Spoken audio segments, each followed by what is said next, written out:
This is critical to the future of humanity. Having podcasts like this is really important. That I called it hyperfocus, and I had been practicing that for years. You need to let go of things you cannot control, not allow yourself to be stressed about them because you cannot change it anyway. All of that's true and really exciting, but why? Why are we doing it? What drives you? Hello, friends, and welcome to another episode of The Long Game. In this episode, we have the Nostradamus of AI, Alexander de Ritter. He's been heralded as someone who has made numerous successful predictions about AI. And in this conversation, we cover so much. We talk about how your reality is shaped based on your cultural identity and your history. We talk about how to make meaningful steps towards achieving flow state in all of your work on a daily basis, and how to find what is meaningful in your life and what work you want to do. We obviously talk about AI, but more from a perspective that you haven't heard, which is the future outcomes of what AI can do and how we all need to play an active role in shaping the future we want to create using this brand new, powerful technology that is available. And we cover so much more. Hopefully you enjoy this episode and sit back and listen. As always, please feel free to subscribe or share this episode if it is useful, insightful, and if it is not, give me a comment as to why it could be better. Thank you all and enjoy. So, Alexander de Ritter, who is he? Nostradamus of AI. Tell me more. Okay. Who am I? Well, I'm a human being from the third planet from the sun. It starts about there in a beautiful historic town called Bruges in Belgium, with a beautiful historic subculture. Our town has mayoral records going back to the 1200s. Like you could walk in City Hall and figure out what they discussed 800 years ago and what they decided to do. They do trade, they travel across the border, go from town to town. Life was simpler in the time of my grandparents. And my grandparents were traveling salespeople. They would go across the border and sell their merchandise from Flemish merchants that had made tapestries and linen and woven furniture from straw. So I kind of grew up between like Bruges and where my grandparents lived by the border, and it's like bouncing back and forth between like school and vacation time, and spend a lot of time there. And this is like where I was formed. And when I was 13, I got my first computer, and I immediately knew what I wanted to do with life. I started taking them apart, building them, programming them, and I just love tinkering with it. But in addition to that, I love people, and I love being with people. Now, when I'm with people, everyone says, "Oh, that's an extrovert," but I do need to recharge afterwards. I feel like as if I like pour myself into other people. There's like empathy, and then there's like a pouring out of yourself. And I love being with people like at conferences, or even when you're on stage and giving a keynote. You just feed off the energy of the audience. All of that is kind of at the foundation of who I am. So I think I love this intersection of technology and people, and to me well, for the first chapter of my career, that found its place in the internet and the web, where people and technology interact and collide more than any other place. So But then, I want to circle back to the web, but I also growing up, I love the movie In Bruges, and yeah. I'm assuming you've seen it. Yes. Mhm. Is it not historically, but is it culturally accurate in terms of, was it all shot in Bruges, and is that Yeah, vibe of quiet town living it accurate? I think Bruges is a magical place, and you ought to go there. When you go to Europe, you know, people usually like go, Amsterdam and train to Paris. But why don't you like go Amsterdam, Bruges, Yeah. and then take a few days and then go to Paris, because you will not regret it. There's so much to see. It's been described as like real life Disney World, um, historical. It is preserved. Fun Yeah. fact: it was so beautiful that the Nazis refused to fly planes over Bruges during the war, in fear that one might malfunction and they would cause irreparable damage to our culture, because they valued, even they saw how beautiful it was. Do you think that shaped you growing up again, as well as kind of the mercantilistic grandparents, like the background of being connected between multiple different countries and kind of having those ties? And then you also mentioned about how you found a natural calling to technology and people and the intersection of both. Do you think that the geography also helped shape who you are and kind of where you found Uh, your calling and your purpose? I think it's inseparable. Um, you know, People don't know this from history very much. Julius Caesar would conquer a lot of Europe, right? And eventually he would kind of get to like what's modern day Belgium. And in history and the writings of the Latins, it's sometimes portrayed as like civilized Rome against barbaric North and so forth. But if you actually look at like the history, there was much more oral tradition back then too. Well, not as much was written, so we don't have as much information, right, from that side of history. But what we do know from archaeology and other contemporary sources is is basically that when you would be a lady to a senator or something in Rome, one of the things you would desire is not like a Louis Vuitton purse or something, but you would look for craftswork from Gallia, and those areas were organized kind of.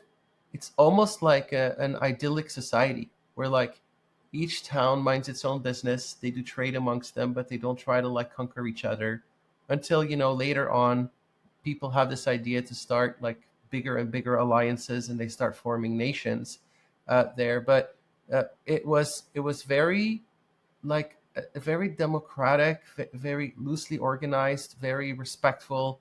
But moreover, it was a society of artisans, and a society of craftspeople, a society of creative people, and and the crafts were very highly desired in ancient Rome. And um, and so I like to think that this spirit like lives on, and you can find this in like Japan as well.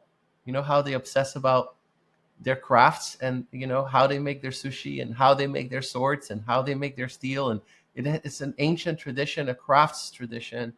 That kind of artisanry lives in those people too. So I approach that with the same obsession as the bakers in Bruges do about being the best bread maker or pastry maker or the best chocolate maker. To me, everything is a craft. It's artisanry, even like meeting people and elevating things to a craft. There's something really, really beautiful about that. Not just doing it for money, but for the love of the craft.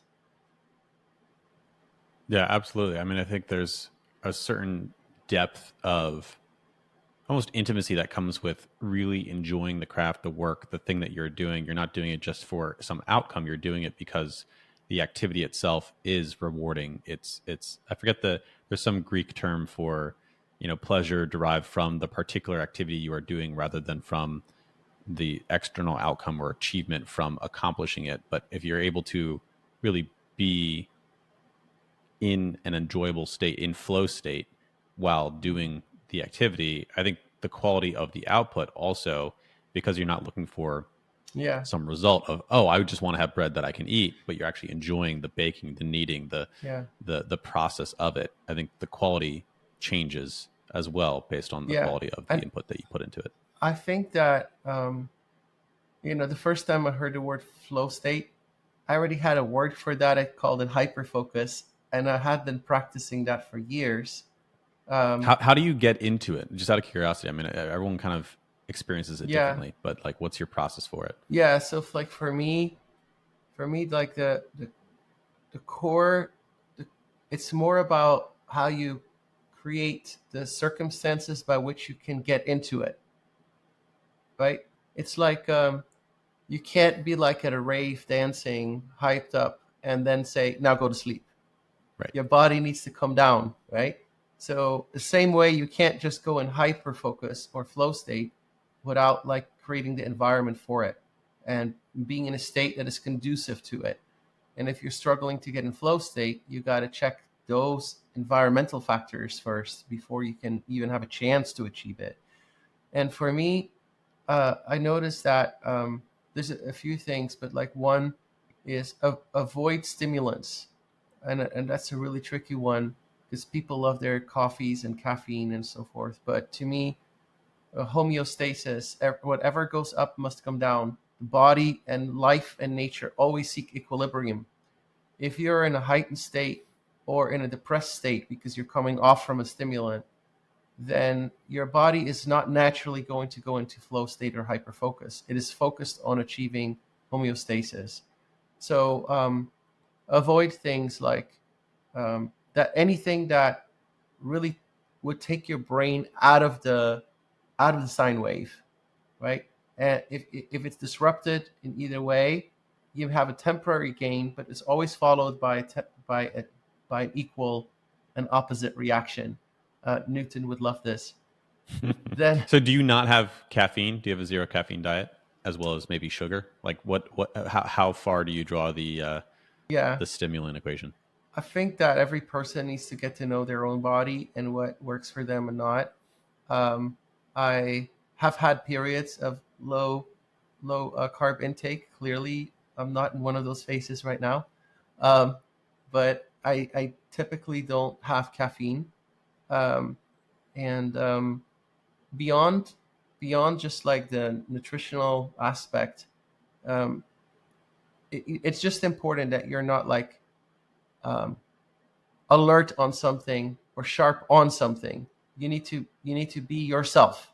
Like that's really important. And then um, good night rest is very important. If you haven't slept well, you're not going to get in flow state, no matter how hard you try. And then the other aspect, and it's perhaps one of the most important aspects of it, is your emotional state. Um, there are you need to learn. It's almost like you have to have a bit of stoic attitude to things. You need to let go of things you cannot control, not allow yourself to be stressed about them because you cannot change it anyway. And you need to also separate negative feelings from situations that happen.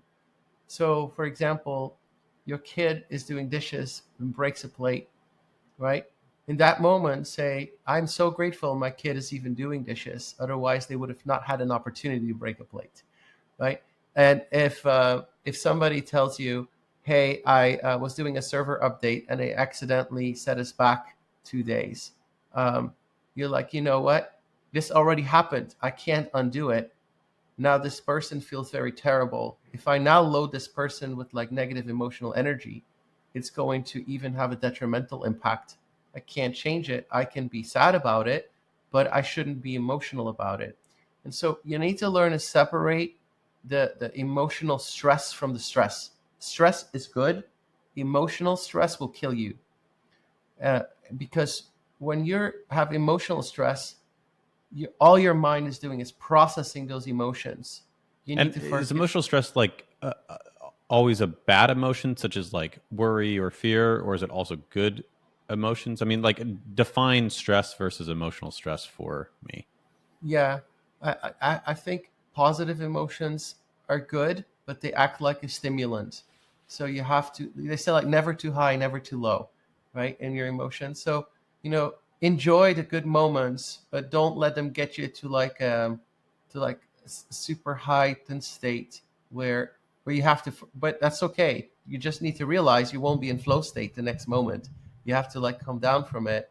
Um, and until your body finds homeostasis, you can get back in emotional flow state. But like if you have like irritants or stressors, like noisy environment, or people in your life that are always like complaining or negative, and just like you're at work, you're typing, but your head is at this argument you had, you're not going to achieve flow state. If you have colleagues that you somehow feel like you were not nice to each other, that's emotional stress. You have to work with people where you can be brutally honest and say like, this is ugly, but I'm not saying that you made this ugly or intend for it to be ugly, or don't add any of that emotional baggage to it. Life is too short. It's not worth it. So if you combine all those things, right, you basically create the perfect environment to achieve flow state. And I think then the final ingredient is just the pixie dust, right, that makes you fly, is your passion for it.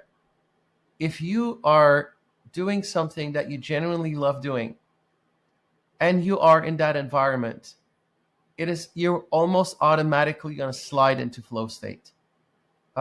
Remove context switching, and remove things that are not your working genius. Remove things from your environment. So if checking emails or messages is disturbing you, find a way to create automations or digests or inbox zero, or hire an assistant to help you. Think about how you spend your day and how many hours of the day are you spending on things that you're truly interested in, passionate about, and then give yourself the environment to get into those into those for deep focus and work. And I think you'll just slide into it. At least that's how it works for me. I think one of the counter arguments that I've heard before, because I agree with you. Right? I think flow state is extremely powerful. I think you can achieve a lot more, and it's in a more meaningful way when you do it. I think one of the pushbacks that I've heard before is, well, it's all great to do work that you like and to have this perfect environment and set all this Mm-hmm. up, but I can't, right? I have a boss, I have a job I have to go Mm-hmm. into. The aspects of my job that I don't like doing are the ones that are most meaningful. Does that Mm-hmm. mean I have to be an entrepreneur? If I'm an entrepreneur, well, I can't just do what I love. I have to do something that makes Mm-hmm. money, right? So it's kind of this cascading list of, Yeah. well, that's great in theory, but how do I actually take that and apply it to my life? Okay. Yeah. So I mean, those are good objections on why it's hard for me to achieve flow state. Um, but it doesn't, for me, it doesn't change the truth that those things are required to reach flow state. And look, I have in early in my career, I was an employee, not an employer, right? And there's stages you go through. There's people that say, hey, it's so nice to have passive income and to have that, and do whatever you want to work on. And like, that's nice. But most people not born into that. And you also have to earn your way up to it. So if that's your life and you have these obstacles and you want to achieve flow state, see what small changes you can make. I would argue that, could you set aside like one afternoon, 4 hours, or one morning a week where you try and do whatever everybody else wants the rest of the week and make everybody happy, and then carve out some time for yourself on that day, and the night before get adequate rests, and start small. Like Rome wasn't built in a day. Neither will you achieve flow state just like waking up and be like, I'll get everything worthwhile. It's worthwhile going through some effort to shape your life around it. I find it, for example, when I'm traveling on like a laptop, I don't have the same keyboard. I don't have the same environment. And so I find my productivity significantly diminished. Almost, I feel like, who is this person? I don't want to hire this person. Like, who is this? Right? Because genuinely, when I am working most of my week, I am 10x Alexander. I achieve things in an hour that would take other people a day. I achieve things in a day that would take other people a week. I achieve things in a week that would take other people 2, 3 months. And it's only because I'm so disciplined and protective about that. Because you know what? I think that when you are in that state, you're doing what you love, and you've kind of protected that. It's kind of a sacred place, right? It's kind of like you you go to certain sacred places in your life, like a church, for example. There's certain activities you just won't do, right? You won't like start projecting a Netflix movie on a boombox. You just don't do it, right? So when you're in your workspace, like treat it as a sacred place as well, a sacred place for you to hone your craft and artisanry and produce something that other people will recognize as beautiful. Treat it like that and carve out some time to protect it and work towards that goal. It's really worth it. So let's shift to that topic. What is it that you do? What do I do? Um, so my background is technical, but I see myself as painting with code, painting, creating art with people and technology, right? And my craft, my art is it's it's almost always exciting. Like I don't like to do things that are not like are meaningless. So like if you hired me to make a login page, right, I would like no thanks. If you want me to do taxes and just look at spreadsheets and numbers all day long, it's like that's not me. I need to be able to create. And for me, that's like solving a good challenge, solving a good problem, and thinking about how the technology intersects with psychology. What do I do? Um, I read a lot about everything that's happening in the AI space and the web space. There's a lot of papers I read every day. I digest the news and I think about what it means. I never take information at face value. Like they're telling me, for example, somebody says, I have released X new feature. And I think and ask myself the question, why did you release that feature now? What are your competitors doing? What is your bigger plan? How does it all fit together? And then in my work, I put teams together of highly skilled individuals, but not in the way that you would think. Because I love people, I love elevating, I love bringing the best out of people, and I take those people and I personally take so much enjoyment out of seeing them achieve the best work of their career. And I generally reflect on this frequently on when they start out versus like half year later, 1 year later, 2 years later. I reflect on how they have transformed. And I'd like to think that if ever they get another employer, that employer will be like, how did you get so skilled? How did you get so efficient? How did you get so good? And I hope they will say, there was this person I worked with, Alexander, and he brought out the best in me every single day. That gives me so much joy. And so when you combine people and technology, curiosity, um, creativity, you combine those things, you get this really privileged job where you can create technology that moves the world, moves people, and currently that involves a lot of artificial intelligence. A lot of very talented people are working in that field. I think we're doing some really interesting stuff. Like, for example, I'm fascinated how little ants, by collaboration, can do such amazing things like build super colonies that span states. And then you think about AI having the intelligence of an ant compared to a human. And when I say intelligence, I'm not just saying stochastic parrots that know a lot of things. Truly reason and be creative and achieve wonderful things. In comparison to And humans, the ant to human is the human to AI. the ant is the AI. At this The ant is state, it. yeah, Gotcha. at this state, the ant is the AI.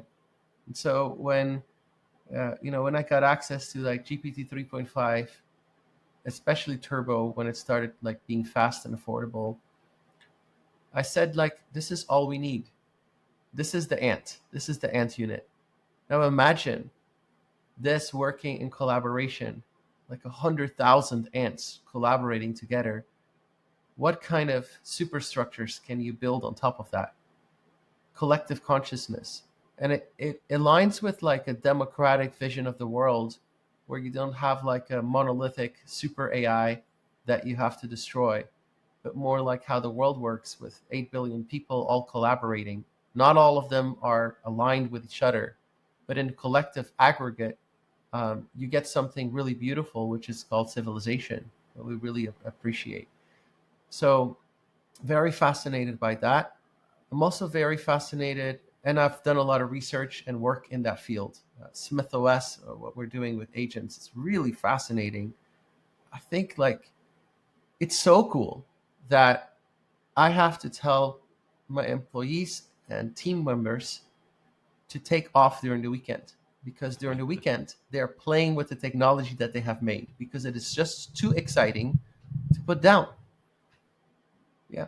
That's a good problem, both as an employer as well as someone who is working on Right. something. I mean, Right. if you enjoy your work so much that you just want to play with it, that is Yeah. also the difference between when you find your ikigai, when you find your purpose, when you find Right.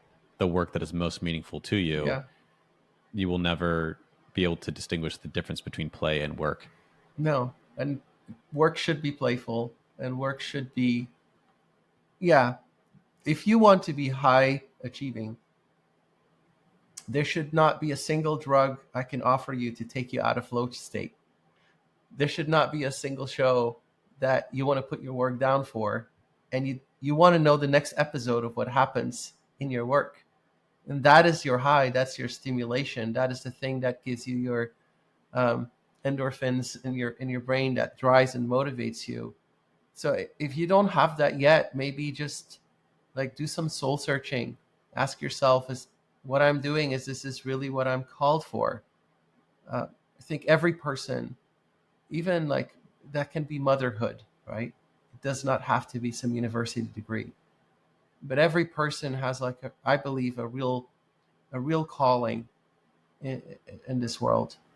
And I think you need to be really true to yourself, because if you lie to yourself, or you have circumstances that, which force you to be out of that state, or out of that calling, I think your soul will tell you. I think you will feel it in your bones. You will know, very clearly, this is not it. And when you do find it, what nurtures you. Then I would say lean into that. I've personally experienced aspects of that numerous times in my life where I might be doing something and generally there is some success attached to it, right? So I'm doing some work that maybe I don't enjoy, but Hmm. there is some success attached to it. But it feels so much effort. It takes so much effort to get up and do it, to start doing it, to push through. And there's always this pushing, grinding, this mentality of just buckle down, do the hard work, and Yeah. and eventually good things will happen, and good things can happen that way. But I've also experienced probably more recently the other side of that, which is Hmm. waking up and you're excited to wake up because you want to start working again because the thing Yeah. that you're going to do is so exciting. Yeah. And you can achieve greatness with both approaches, but one is far more sustainable Yeah. and will fill you up rather than exhaust you in the journey. So Yeah. I completely agree with what you're talking about of there's different qualities of work. And I think a big aspect of life is in experimenting. It's in trying different things out. If you're first out of college or high school, even whenever you start working, you don't know what that state is. Most people don't know what that calling is, that purpose is, but you're going to try something. And then you're going to say, oh, I like this aspect, but I didn't like this and this and this. Let me try this other thing. Oh, well, I kind of like these two pieces and I thought I liked this, but I don't like that. And Yeah. it's this kind of iterative process of Hmm. trying on and then discarding, trying on, Yeah. discarding. And eventually, hopefully, you find that Yeah. thing that is the intersection of what you're good at, what you enjoy, what you can make money and at, and and what the it's world not wants. and it's not always one thing. Like we talk about like this concept of lifelong learning, right? But what about lifelong wandering, right? It's not. Don't treat your life as some monolithic part where you're like, okay, got out of college, now I can wander, then I need to settle and do that for the rest of my life. That's not human, right? We have neuroplasticity. We change. We become different people with different talents, different needs, different wants, and over time, if you stop wandering, you also stop being aware of what's out there for you. And the world is changing. New fields are emerging. New opportunities arise. God, if I had more time, I would, I would, I would want to go in bioinformatics and figure out cures to cancer and figure out the inner workings of cells. Or if I wasn't so scared of dying, I would go into space and explore strange new worlds. But maybe the technology is not quite ready. I do get in a car, for example, on the plane, uh, but there's so much out there. Honestly, there's so much out there. I think we have to change our like horizon too. We look at this we look at this world and this life too often as like, I've got until 65 and then I'll retire, and I got to make enough money in that time. Therefore, I have to do things I don't like doing so that I can retire. How about planning to never have to retire, doing what you're passionate about? How about believing that we're going to have new treatments and medication and innovations with AI? Maybe our horizon shifts to 120 years, and maybe I'll still be as 40 when I'm 70. One day it is possible. And even if it's not true and something unfortunate happens to me, how do we want to be remembered? Alexander, the person who sacrificed everything in his life to store some grain for the future and then died and didn't get to enjoy it? Or the person who made an impact in the life of the people around him, enjoyed his craft, and moved the world? I mean, what is better? Like, live your life. Live And your it's life to the better in fullest. multiple ways, right? It's better for you, the experiencer of it, and then it's Right. also better for the outcomes that other people get from it. And if you Yeah. look at retirement as a concept, it's basically let me hurry up and get to the point where I'm old and close to death, right? Like that's Hmm. it's kind of like let me race as fast as possible Right. and just grind out all this work and save this money, and then I'll get to this holy land, which is basically, near, it's not death, but it's the end of your life, right? Whereas everyone talks about the best experiences of life are earlier typically. Yeah. So it's just a very backwards. It doesn't make sense for you, the individual. It doesn't make sense for the output that you create to do something that you don't enjoy. And maybe it makes sense from a societal perspective, but I don't think it even makes sense from a societal perspective of, It used to make sense. I think yeah. it makes sense if your back is broken from working the land and your body can't keep up anymore. I can't do that work anymore. And we have to take care of those people who are just like spent. But you can also be mentally spent. There's certain professions that are really emotionally and mentally taxing on you, that at a certain age you just don't have anything to give anymore. But what I would argue is like, with automation and AI, we can do less of those things, and we can all practice soulcraft. We can stop economic servitude and all enjoy a rich, fulfilling purpose in our life. Right? Finding that it's not even balance, but finding that purpose and living that purpose every day. I think that's what makes you not want to retire. And even if you're financially could, you wouldn't, because what's the alternatives? Uh, Sit outside and count the cars passing by, right? I mean, I know people who do that in retired age. It is not, but that is It's not not fulfilling. enriching. It's not Yeah. fulfilling. It's not who you are. You are so much more than that. I mean, a human being, every human being, is so marvelous. And like we instinctively know that when we interact with like children. Children are so precious and so holy and so full of life and so beautiful and so rich of potential. But somehow we look at 30 or 40-year-olds and we somehow don't think of them anymore as so full, so beautiful, and so rich, and so full of potential. But they're still inside. They're still getting excited just like a child about something new, and and that gives them enjoyment. And we need to start looking at people, and we start looking at people as beautiful again in their very old age, right? But what about that middle part of life, Yeah. in between? Oh, it's so beautiful child, and oh, this precious old person is, you know, driving or crossing the street despite the struggle. Like, let me, like, you feel warmth in your heart towards that person. But what about the person in the middle of their life? They're just as precious and beautiful, and that child is still in there. You just have to somehow rediscover it, right? It's a story of Peter Pan.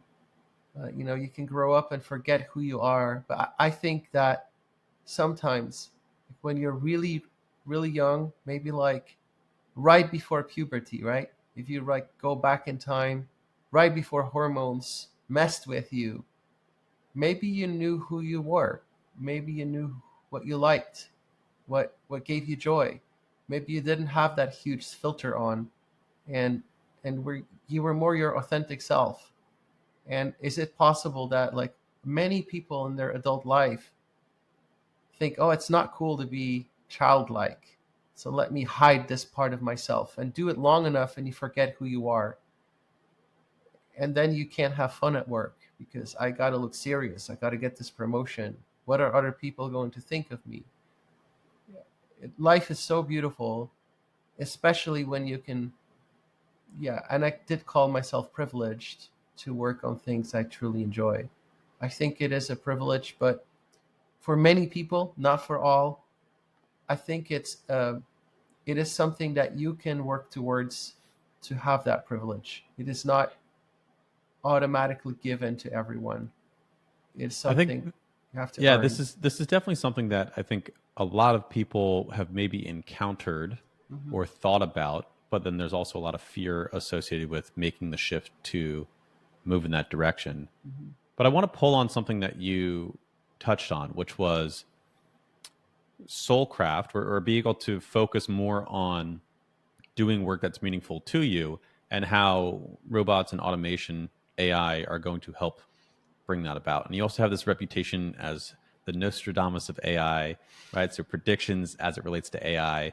What do you see as being the long tail effects of Gen AI being far more prolific? We're in the very early stages of this new technology, and Yeah, there's a lot of predictions out there as to where we are going to go, what's going to happen. Some people are more on yeah, the, singularity, the world ends. I think the majority of people are more on the, this will just improve productivity. right. What are your thoughts on Gen AI and the impact on Yeah. work? Look, I think that artificial intelligence can both create um, utopian and dystopian outcomes, right? Its potential for great good and great harm go hand in hand. Um, you cannot have something that's very powerful that does not have equal amount of opportunity to use that power for great good and great evil. Um, you can have really rotten bureaucratic democracies, and you can have really, really good noble kings. And so, you know, you know which one you want to live under, right? Um, and so, same is true for artificial intelligence.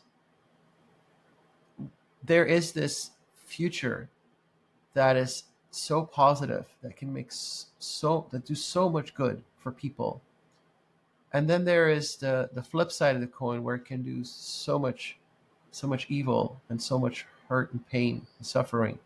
The Matrix. Well, the Matrix is actually not that bad, because most people are not aware of Interesting the perspective. Matrix. And Wh- yeah, life in the Matrix is a lot like our life that we experience now. We could be in the Matrix. I think that's the point of the Matrix movie. You could Yeah. be in the Matrix right now and not be aware of it.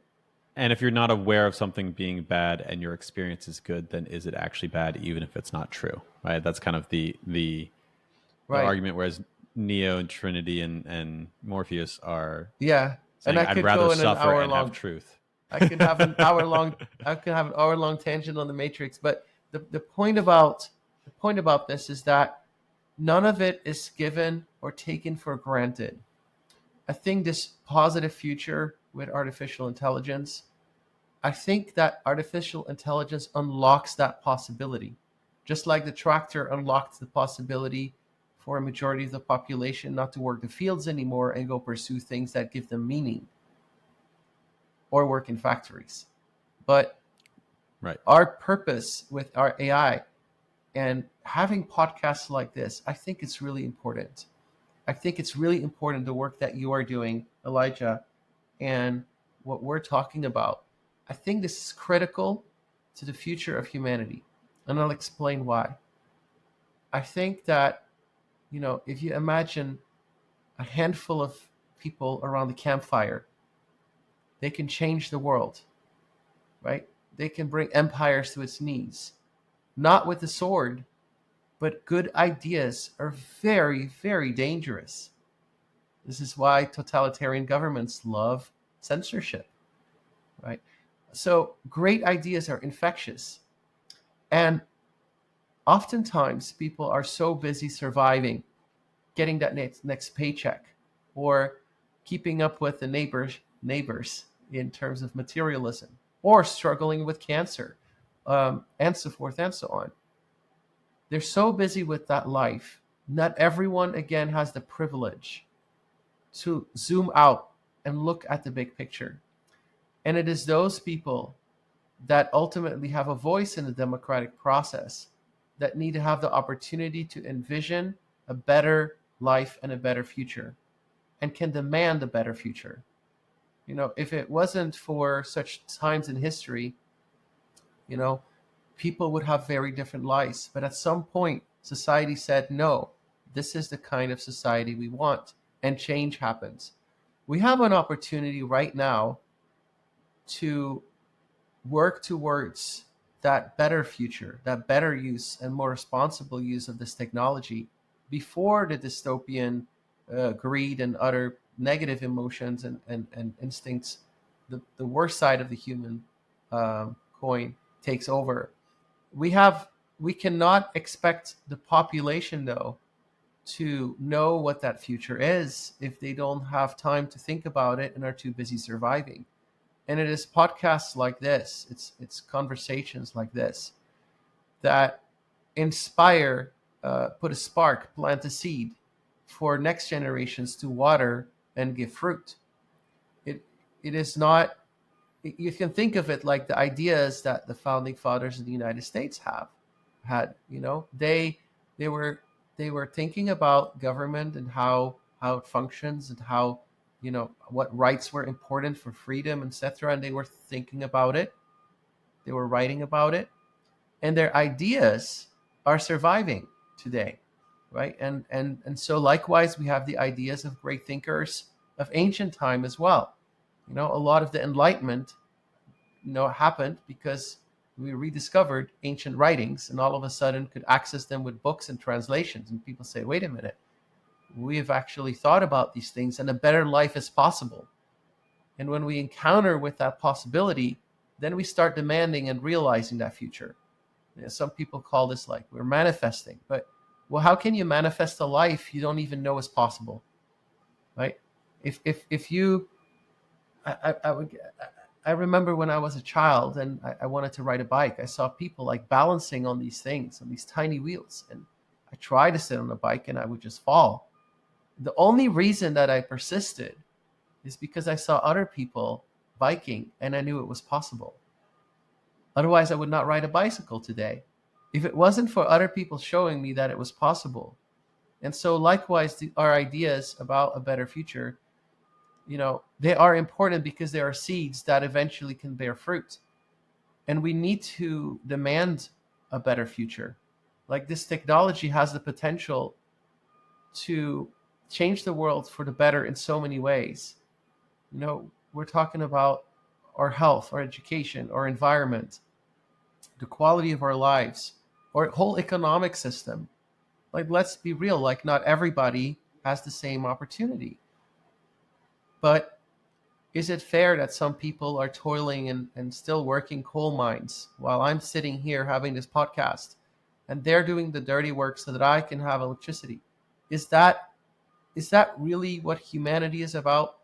Like, we need to really treasure life. And yes, so maybe the economic system is the most fair we can think of in an imperfect system with the assumptions and tools we have. But AI changes those assumptions and tools. See, a robot can go and do the coal work. Uh, AI can help us find research that will cure that disease. And we can all have access to a post scarcity world of abundance if we decide that's the society we want. So, this is the importance of these conversations. I believe in a positive outcome because I think by and large, you take the aggregate of all human beings and you look at what our aspirations are. I don't see much difference in political parties.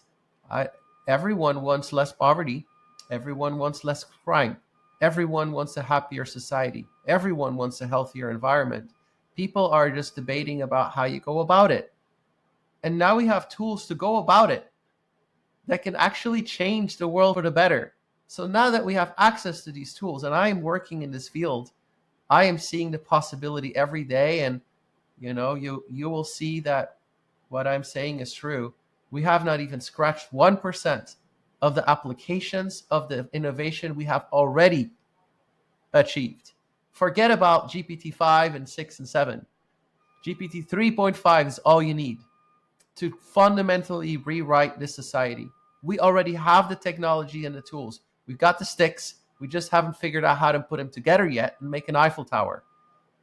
And so I encourage everyone to just join us, right?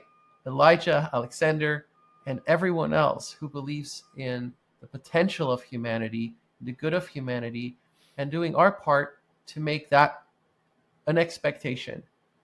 And we do that in sometimes simple ways in how we tell other people what we think the world can look like, or how we talk to our children about what the world can look like.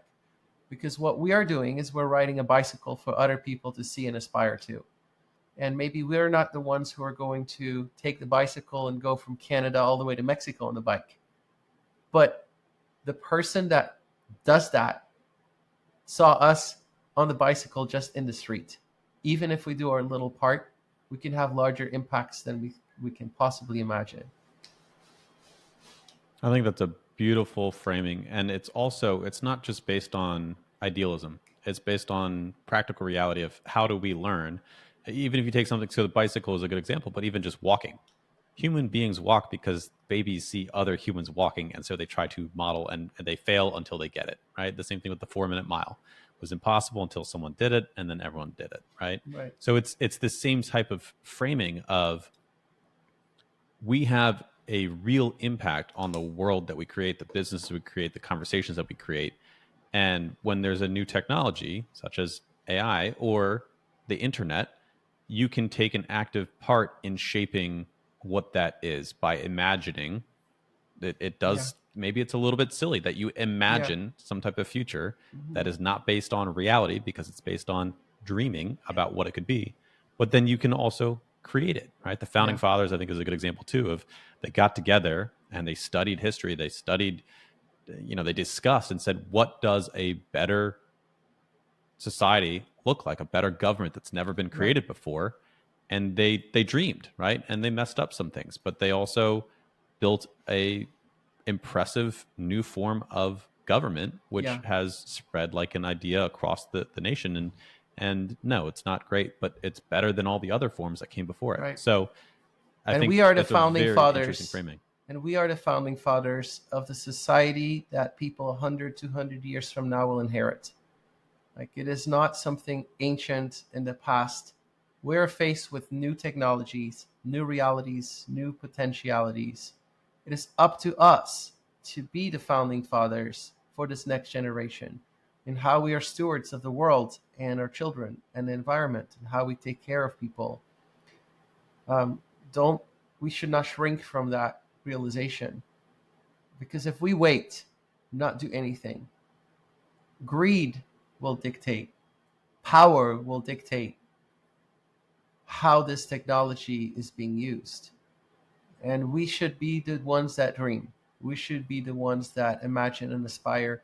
And a very recent example of what talked about, walk babies walking, and the 4 minute mile. It's who thought rockets could be reused in land? Who would have thought? Who would have attempted that? One person thought it. But now every nation Yeah. in the world is trying to do that too, and now they know it's possible. Nothing stops us. Now that we have AI, generative AI, nothing stops the world of going and unlocking that potential.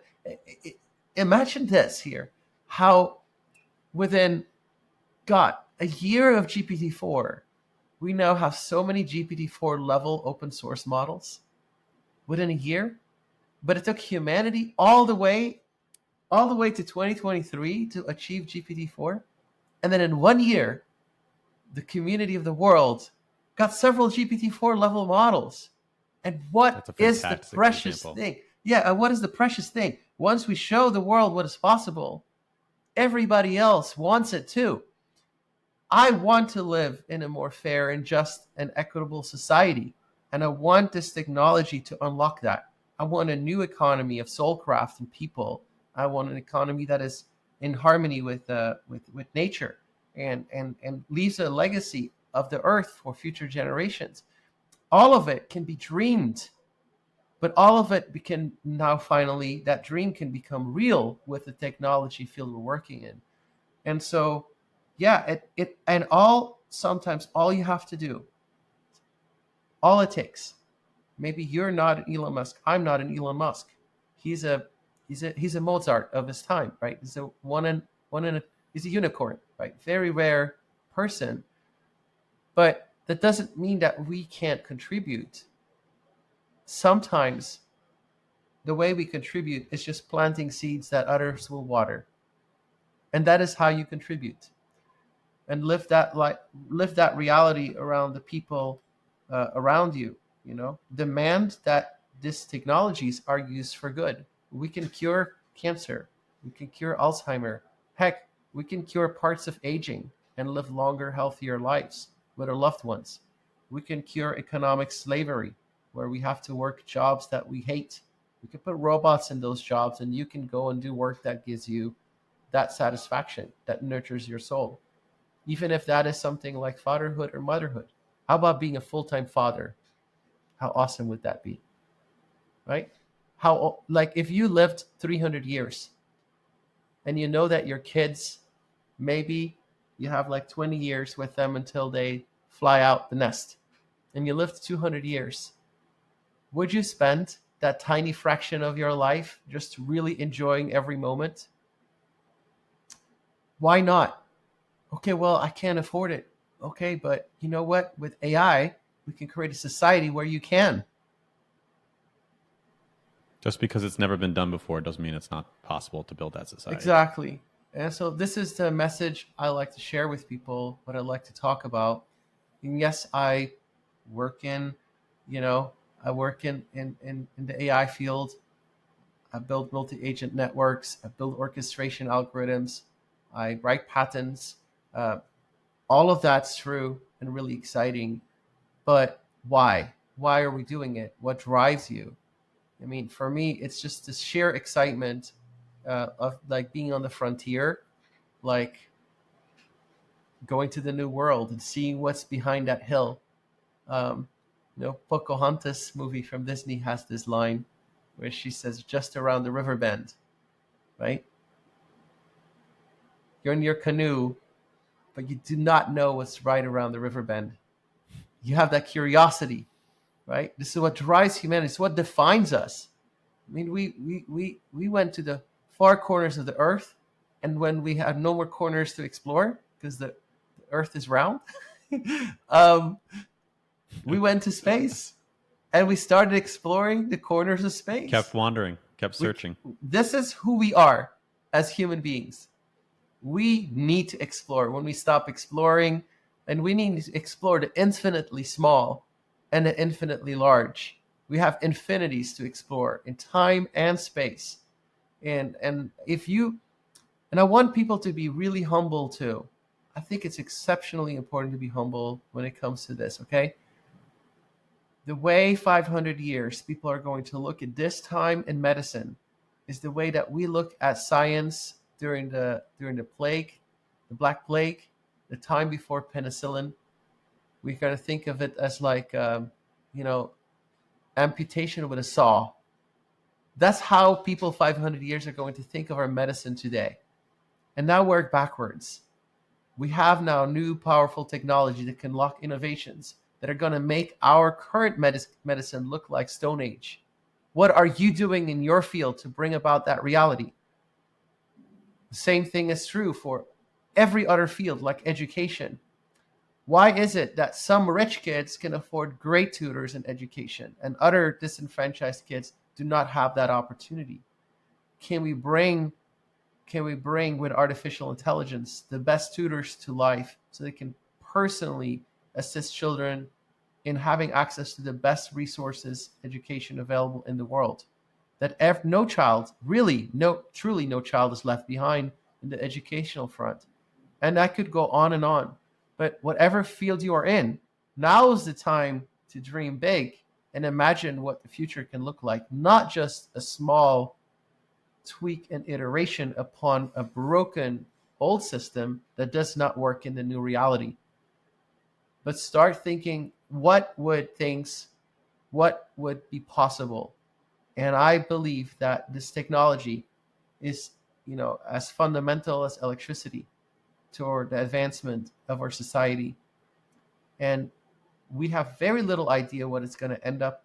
We can dream, but I think the future can be absolutely phenomenal. Alexander, I think there's no better way to end the podcast. I think that was phenomenally put. It's based on a deep understanding from a technical perspective of what this technology is, mixed with a healthy level of optimism. Optimism doesn't need to be this blindly believing in something is going to be good even when it's bad. Optimism is saying, what is going on and what do I want to create as the next step, the next future, the next iteration? And let's lean towards that, because it is a choice of what do we spend our time on? What do we want? Do we want to be able to use AI so we can now, optimize our sleep more so we can sleep less so we can work longer hours? You could use AI to do that, but we can also use AI to solve these problems that you're talking about. And so it comes down to an intentional choice of how do we want to use this brand new tool that we built. Do we want to use guns to save lives, or do we want to use guns to murder people, right? It is a tool like anything else. It has the great capacity for violence and destruction, and has great capacity for healing and growth and all the things that you're talking about. So making that active choice is important, and hopefully we can bring about the world and the future that we all want to imagine. Thank you. If anyone wants to connect with you or learn more about you and SMYTHOS, where should they go? I heard my team is pretty good at sharing clips on LinkedIn and Twitter. So follow me, Alexander de Ritter. My companies are doing pretty cool work.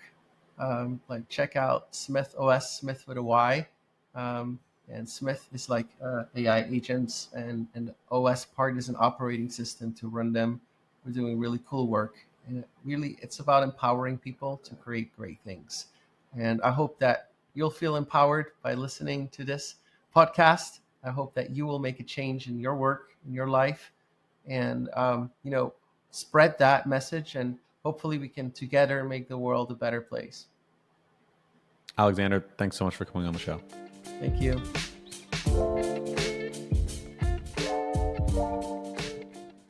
If you enjoyed that episode, make sure you check out this video right here. And if you really enjoyed it and you listened to the end, take 2 seconds and share the love so someone else might find it by clicking the thumbs up button and subscribing. I appreciate you, and I hope you have a wonderful day. But click that button.